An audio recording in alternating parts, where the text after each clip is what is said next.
오늘 우리에게 주신 하나님의 말씀 출애굽기 12장 37절로 51절까지의 말씀입니다. 생명의 샘과 7월 30일 금요일 말씀 출애굽과 6월절의 규례 함께 읽겠습니다. 이스라엘 자손이 라암셋을 떠나서 숫곳에 이르니 유아 외에 보행하는 장정이 60만 가량이요 수많은 잡족과 양과 소와 심이 많은 가축이 그들과 함께 하였으며 그들이 애굽으로부터 가지고 나온 발교되지 못한 반죽으로 무교병을 구웠으니 이는 그들이 애굽에서 쫓겨남으로 지체할 수 없었음이며 아무 양식도 준비하지 못하였음이었더라.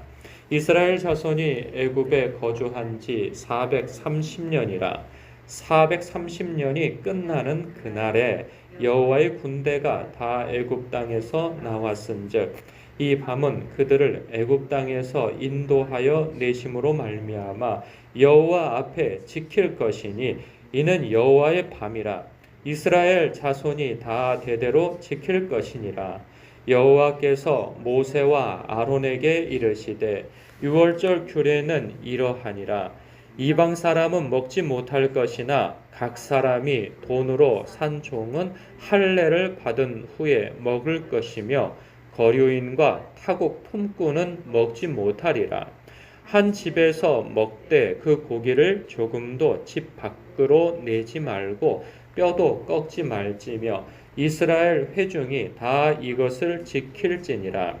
너희와 함께 거류하는 타국인이 여호와의 유월절을 지키고자 하거든 그 모든 남자는 할례를 받은 후에야 가까이 하여 지킬지니 곧 그는 본토인과 같이 될 것이나 할례 받지 못한 자는 먹지 못할 것이니라.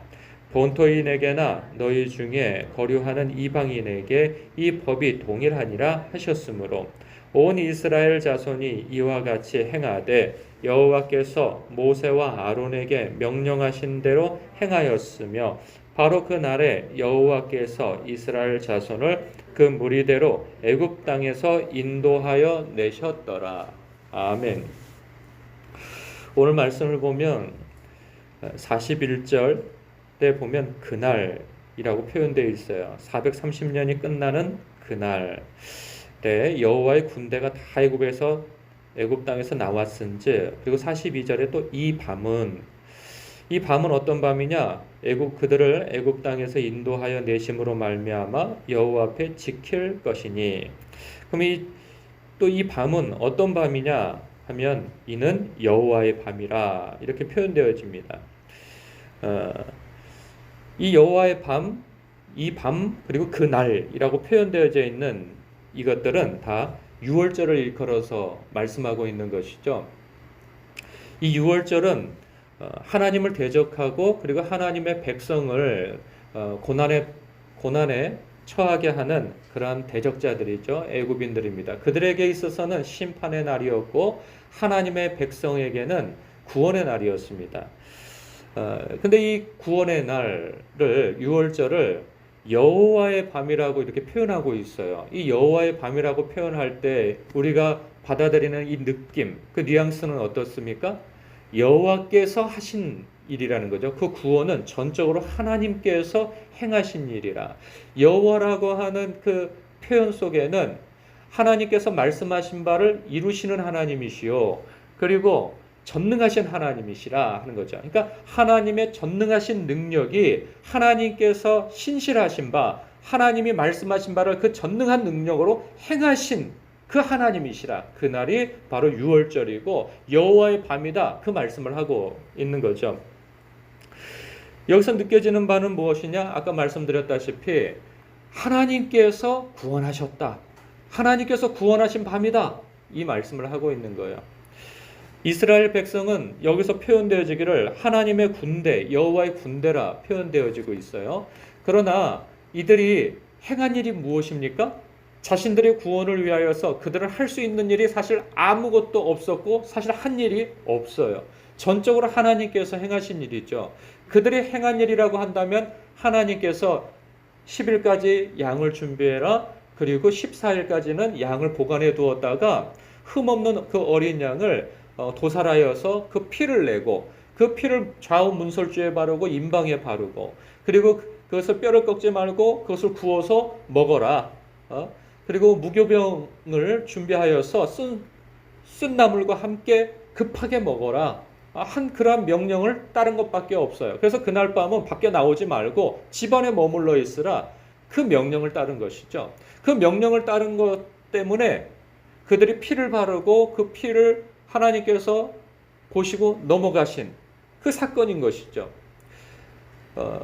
하나님 앞에 믿음을 발휘한 것밖에는 그들은 없어요. 하나님께서 9가지 재앙을 통하여서 그동안 하나님께서 애굽을 이렇게 심판하시고 징계하신 그것을 확인한 그들로서는 그 10번째에 이제 피를 바른 그 집은 넘어갈 것이요 그렇지 않은 것은 하나님께서 징계하고 심판하실 것이다 라고 하는 말씀을 믿고 그렇게 실행한 것이죠.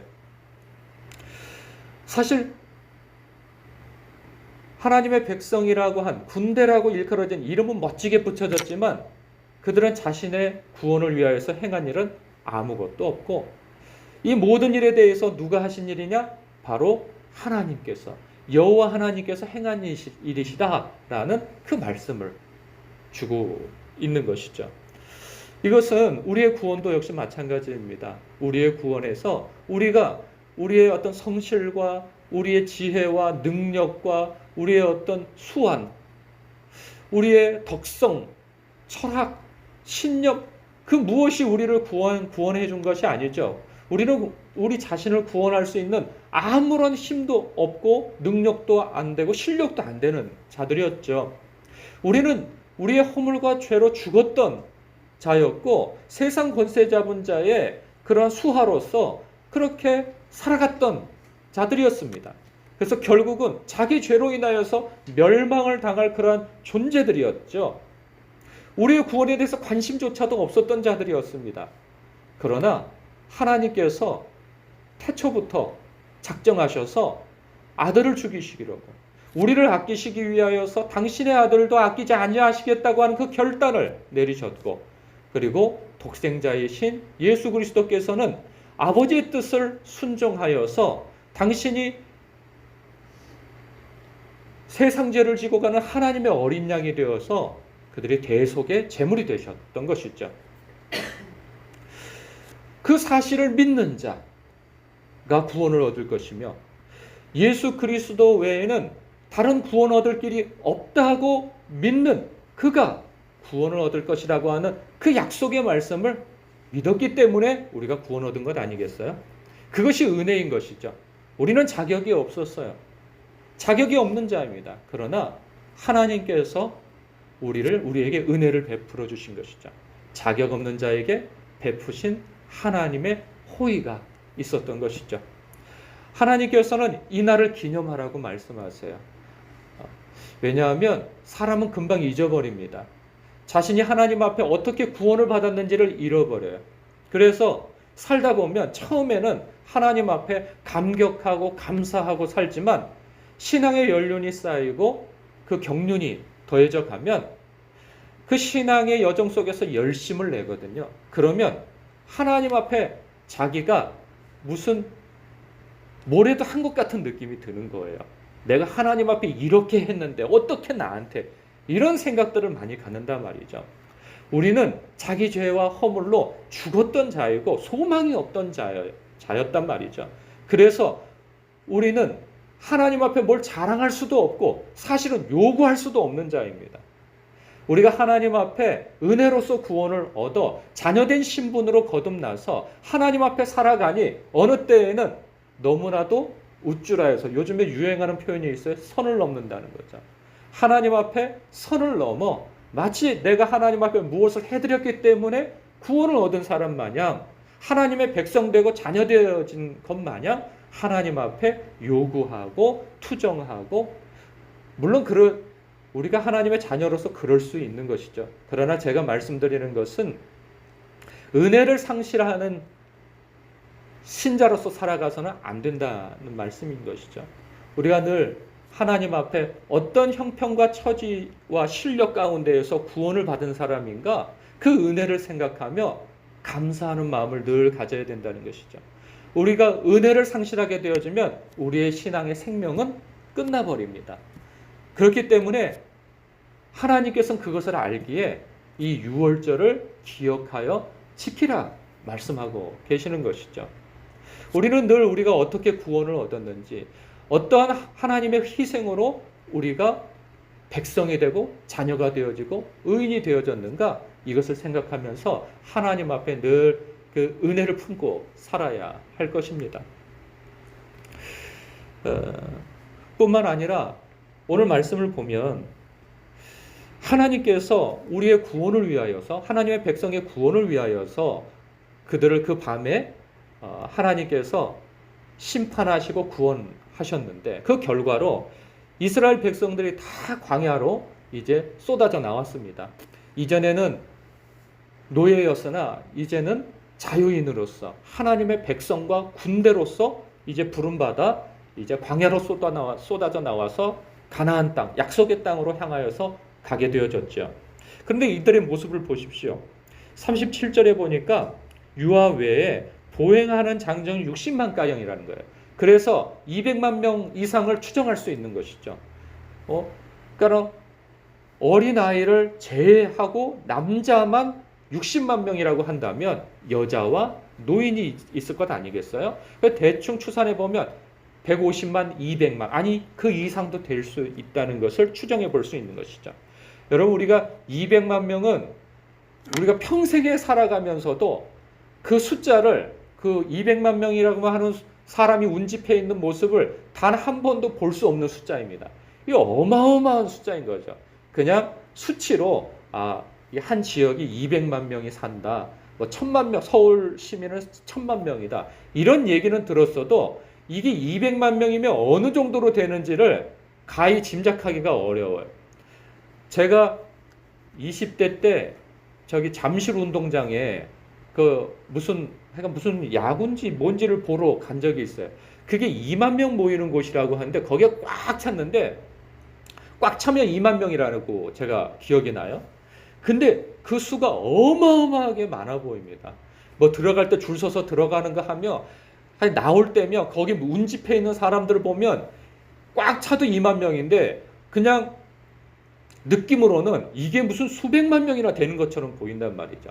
2만 명 모여도 그러한 숫자로 보이는데 실제로 200만 명, 거기다가 양과 소와 가축들을 함께 나가는 거죠. 거기다 뭐 짐을 바리바리 싸갖고 나가고 어마어마한 숫자인 거죠. 그 뭐 사람의 눈으로는 확인할 수 없는 어마어마한 엄청난 숫자인데, 잘 보십시오. 39절에 보면은 이들이 너무 급하게 나와가지고 아무 양식도 준비하지 못하였다는 거예요. 그러니까 발교되지 않은 그런 무교병만 간신히 들고 나온 거죠. 옷에 싸가지고. 그럼 뭐 광야에 뭐가 있습니까? 아무것도 없죠. 거기서 뭐 우리가 이러죠. 하여간에 말이 길어지면 복잡하니 이거는 사람의 능력으로 이제는 여기서 다 죽을 일밖에 없는 거예요. 그러나 하나님께서 함께 하시니 여기까지도 가능했을 뿐만 아니라 그 이후에 가나안 땅에 들어가는 일까지도 하나님께서 책임지신다는 거죠. 하나님께서 함께 하시지 않는 그들의 여정은 그냥 나오자마자 다 전멸인 거예요. 며칠 견디지도 못해요. 애굽이 쫓아올 필요도 없어요. 그냥 내버려두면 광야에서 목말라 죽고 배고파 죽고 그리고 도적들 만나서 죽고 가나안 땅까지 이르기 전에 대다수가 다 죽는 거죠. 가나안 땅에 이른다고 해서 들어갈 수 있습니까? 못 들어가요. 거기서 다 대적들의 공격에 의해서 다 전멸되어지고 마는 것이죠.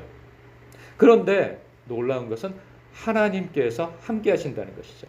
여호와의 밤이라고 하는 것은 그들을 구원하실 때도 하나님께서 역사하셨지만 그들의 삶도 하나님께서 역사하신다는 거죠. 지키신다는 거죠. 우리의 눈에 보이지 않지만 우리의 배후에서 하나님께서 함께 하신다는 것이죠. 그것이 여호와의 밤입니다. 하나님의 은혜가 우리를 구원하셨습니다. 우리를 믿음을 갖게 하셨고 예수 그리스도 안에서 믿음을 갖고 거듭나게 하셨고 이 땅에서 마치 애굽의 군대가 더 힘이 센 것처럼 보이고 그들이 우리를 추격해오는 것처럼 보이는 이 세상을 살아가지만 하나님께서 우리를 앞뒤로 호위하시고 우리가 앞날은 대책이 없지만 하나님께서 전능하신 하나님께서 우리의 앞날을 알고 계시고 그 전능하신 능력으로 우리를 사랑하시니 앞서 행하셔서 결국은 이스라엘 백성을 가나안 땅까지 인도해 가시는 것처럼 우리를 저 천국까지 천성까지 인도하실 것임을 오늘 약속의 말씀을 통해서 여호와의 밤이라고 하는 이 말씀을 이 표현을 통해서 우리는 또 재확인할 수 있는 것이죠. 오늘도 날 구원하신 하나님께 감사하며 은혜를 회복하며 내일 일은 날 모르지만 날 사랑하시는 전능자께서 우리와 함께 하시니 오늘도 내일의 소망을 가지고 오늘도 하나님 의지하여서 참으로 힘있는 발걸음으로 오늘을 살아내시는 여러분 되시길 주님의 이름으로 축복합니다. 기도하겠습니다.